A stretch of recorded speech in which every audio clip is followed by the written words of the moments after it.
In the quiet suburbs of McCall, Idaho, nestled near the peaceful Payette Lake, Jack was a man who loved simplicity. Fresh air, the sound of fishing lines slicing through still waters, and the comforting routine of his daily life. Every morning he would drive his old pickup truck to the lake, eager for a few quiet hours, hoping to catch the mountain trout that made this place so special.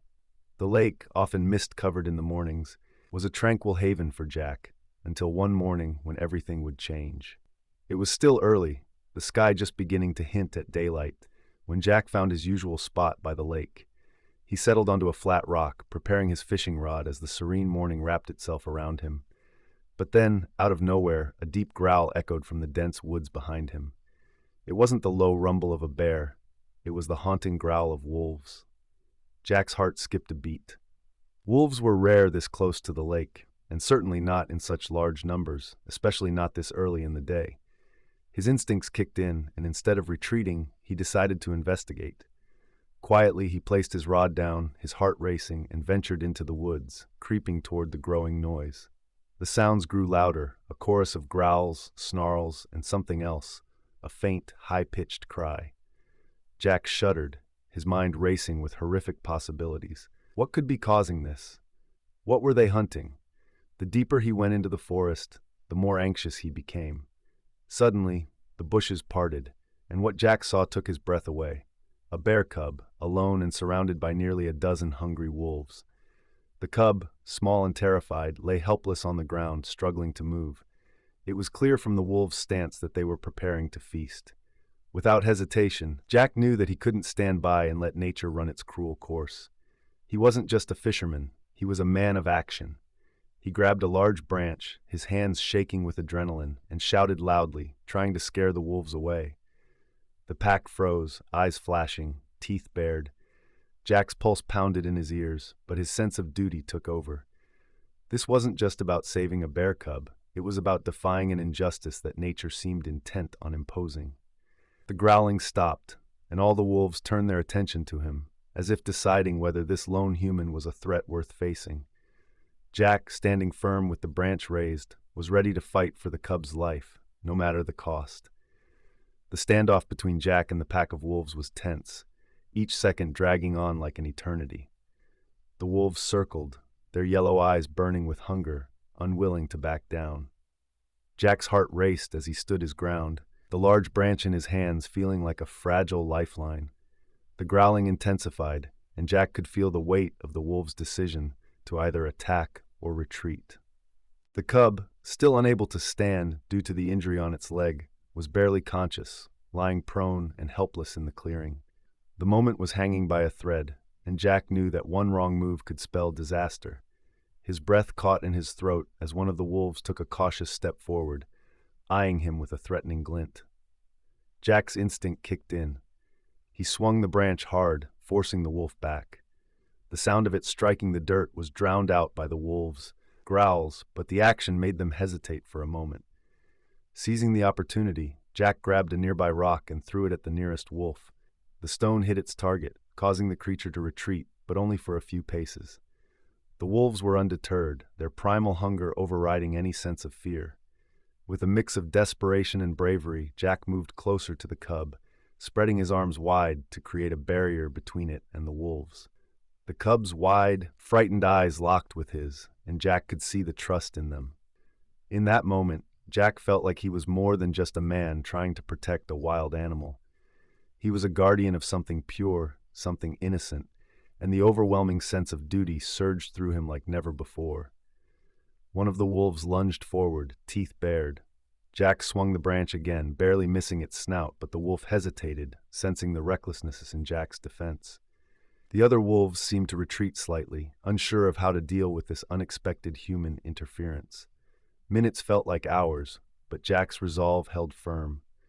Slowly, one by one, the wolves began to retreat into the dense forest, the eerie growls fading as they disappeared into the trees.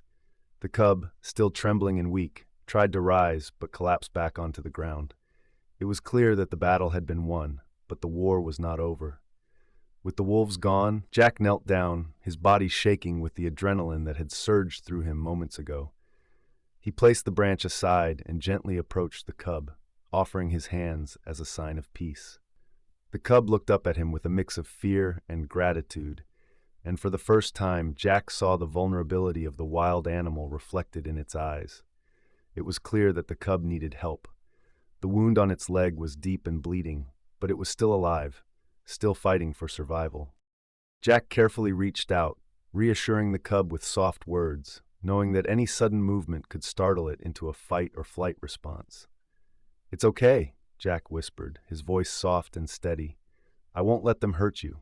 I've got you now." Jack gently examined the wound, his heart aching at the sight of the injured cub. He knew that he couldn't leave the cub here to fend for itself. The chances of it surviving on its own, injured and alone, were slim. The thought of leaving the cub to die at the hands of nature was unbearable. Despite the risk, Jack scooped the cub up into his arms, feeling its small, trembling body against his chest.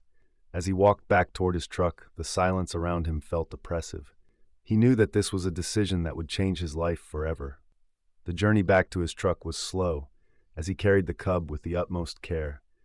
It was a long walk, the dewy grass beneath his boots squelching with each step.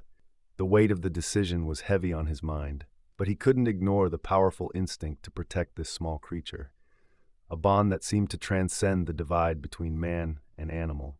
Once at his old pickup truck, Jack gently placed the cub on the back seat, carefully wrapping it in an old blanket. The cub's soft whimpers filled the truck as it rested, still dazed but alive. As Jack started the engine and pulled away from the lake, he couldn't help but wonder if this was the right decision. Was he doing the right thing by taking this cub in? Would the authorities allow him to keep it? Or was he merely delaying the inevitable? The peaceful view of Payette Lake seemed far behind him now. The sun was slowly rising higher, but in his heart, Jack couldn't shake the weight of what had just happened. The days that followed were a blur of responsibility and newfound bond. Jack couldn't stop thinking about the little bear cub in the back of his truck, how fragile it seemed, how dependent it had become on him for its survival. The cub, whom he had lovingly named Cubby, had quickly become a fixture in Jack's quiet life. At first, Jack kept a close eye on the cub, ensuring it was fed, tended to, and most importantly, that it remained comfortable.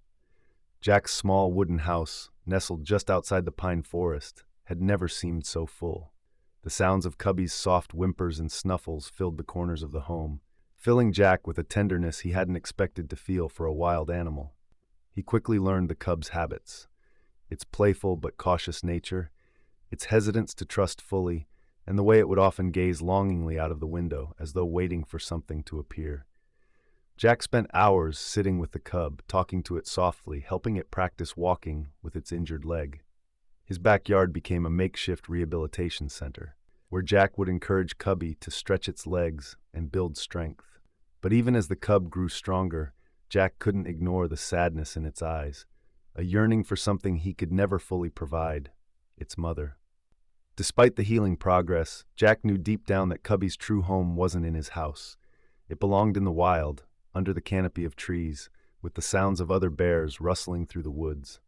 It belonged with the mother who was likely still searching for it, a grief-stricken mother who had lost her cub to a predator, the wolves. One morning, Jack received a call from the Wildlife Protection Center that would change everything. There had been reports of a large bear spotted near Payette Lake. The center speculated it could be Cubby's mother, still desperately searching for her cub. Without hesitation, Jack prepared to return Cubby to where it belonged. He packed his truck with provisions, food, his fishing rod, and a few supplies, and made sure to give the cub some time to adjust to the idea. Jack's heart weighed heavy in his chest as he drove back toward Payette Lake. The truck bounced on the gravel road, the familiar landscape outside the window seeming both peaceful and foreboding. As they neared the lake, Cubby perked up, its eyes wide and eager, its little nose twitching with excitement. Jack parked the truck near the familiar fishing spot, just as he had done when he first rescued the cub. He opened the door, letting Cubby out, and watched as the cub tentatively sniffed the air, its eyes scanning the dense woods surrounding them. For a moment, Jack allowed himself to forget everything. There was no rush, no urgency, just the peaceful sounds of the lake and the forest, and the sight of Cubby taking its first steps toward the water's edge. Jack set up his fishing rod, pretending to focus on his line, though his mind kept wandering back to the cub. And then the unmistakable growl from the forest. Cubby froze, its ears pricked, and the little cub's body tensed, as if it knew what was about to happen. Through the trees, Jack spotted the shadow of a large bear. It was her, the mother. The mother bear approached cautiously, eyes fixated on Cubby, and the cub slowly hobbled toward her, its limp no longer as pronounced but still evident. Jack stood still, not wanting to intrude, but watching intently as the two bears made their way toward each other. The reunion was emotional. Cubby rubbed its head against its mother, their bond evident in the way the mother sniffed and nuzzled her cub, as if checking for wounds and comfort. Jack took a step back, respectfully giving them their space, watching as the mother and cub shared a silent, tender moment. The mother bear turned her head to look at Jack, as if acknowledging the kindness he had shown. She let out a soft growl, a sound that, though a warning, felt like a thank you. Cubby, still looking at Jack, turned back to his truck. There was a flicker of reluctance in its eyes, as if it didn't want to leave, but knew it had to. Jack smiled sadly, his heart swelling with pride and sadness. He had done the right thing, helping this bear cub return home, where it truly belonged. With one final glance, Jack watched as the two bears disappeared into the woods, their forms blending into the trees. A sense of peace washed over him, knowing that he had given Cubby the best chance at survival, at a real life out in the wild. As he packed up his truck and began the journey home, the weight in his chest lifted. He knew he had made the right choice. Though he would always remember the little cub, his work was done. And for the first time in weeks, Jack felt a lightness in his heart as the sun set over Payette Lake. We invite you to share your thoughts in the comments section below. And if you found this story insightful, please subscribe and leave us a like. We would really appreciate that.